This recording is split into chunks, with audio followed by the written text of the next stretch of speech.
Hello and welcome to this edition of Smart Money. My name is Ranga Makwata. Today I'm just going to walk you through some of the steps that you need to take as part of your journey to invest it. So the first thing that you need to think about is the amount of money that you want to spend. So you have to decide how much are you going to be spending on the market.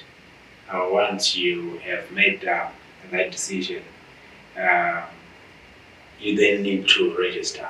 You can't start trading before you are registered on the different platforms which are there. So you can do that directly using platforms like CTrade, which is a mobile platform.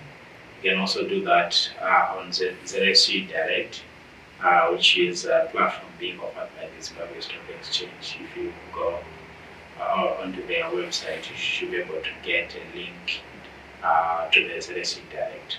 Or this registration can be done directly again, or maybe through a stockbroker who will open an account for you to start trading. So you need to have some money, decide how much money you're going to spend, and then you also have to be registered for trading. Once that has been done, you need to fund your account. So those funds, you need to transfer them into the brokerage account that would have been opened for you, either directly on the ZSE Direct, on CTrade, or through a stockbroker. So you have to fund your account. Obviously, you can't start trading until your account is funded if you are on the buying side. Then once your account is funded, now you can start shopping for shares. So that's the very critical stage. So you need to make use of available platforms. So one of them is your broker. Your broker can possibly help you with stock picking, depending on what you want and your investment objectives, and also their output from their research. So your broker, your buddies. So if you are part of an investment club, it might be something that you and your friends are discussing. So it means you can buy on the basis of some of those information that you're getting from your buddies. Then publications, a lot of publications, independent research outfit that are covering some of these listed companies. So you need to be able to utilize them for you to start trading. And once you know you have a lineup of counters that you want to buy, now you need to decide on the turning points, on the entry points, and also the points of exit. You want to know where to enter. So it's not every price level that makes a good entry point for you. So something might be a very good company, but maybe in terms of where the price levels are, it may not be the best thing for you to get in. So decide on what level that you're getting in, and also what levels that you are likely to get out. So you don't have to be married to a stock. Obviously, we know investors are different. We're going to be covering it in one of the recordings where you're looking at a conservative investor, a mid-term investor, and an aggressive investor. But still, whichever profile of investor that you are, you need to have an entry point and an exit point so that you know when to take profits if the right opportunity comes. Once you have managed to buy your shares, then keep a record of the shares that you're buying, the price of entry, the number of shares bought, and also the date. So these are like the basic statistics that you get from the day that you are buying the shares. It's part of the information that should be on your broker's part. So you need to keep track of these things. Why are you doing that? So that you are, whenever this information you'll be able to track your investments. So these shares are trading on a daily basis, on any weekday, any day that's not a holiday in the weekend.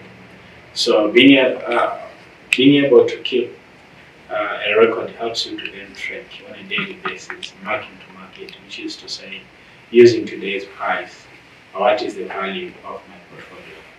That you have to do on a regular basis, if possible, on a daily basis. And that then also helps you see if your investment is meeting your objective, is living up to expectations.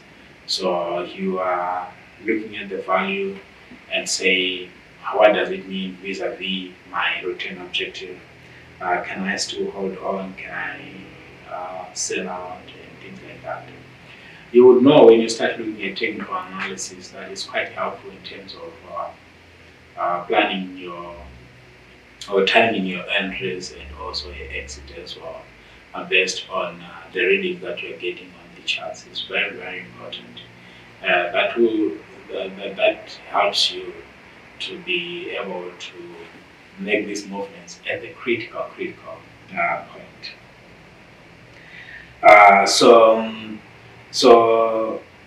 after that, I think now what you need to do is you know when to exit. You know you've got a record of everything that you've invested in, and you are keeping track of everything that's happening on the market. And then you have to be comfortable to make decisions to sell. It's one of the very difficult decisions for most investors. Some get into the market with a plan, but once they're in there, they become very emotional. They don't want to just make a decision to sell. The problem is in a market that is volatile, like what we are experiencing on the ZSE right now, a buy and hold strategy will not help you, because in between there are a lot of volatility, the ups and downs that happens. So theoretically, if someone is able to be selling at the peaks, buying again when it's done, selling at the peak and so on, you will see that they are most likely to make a lot of money. Obviously, it's not possible to perfectly time those entries, but even with that perfect timing, it's probably the best to consider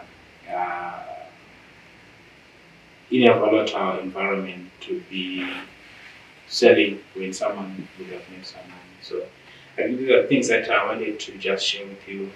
Remember to like our Facebook page, FinCET Capital, and also remember to subscribe to our YouTube channel. So thank you very much. See you next time. Bye bye.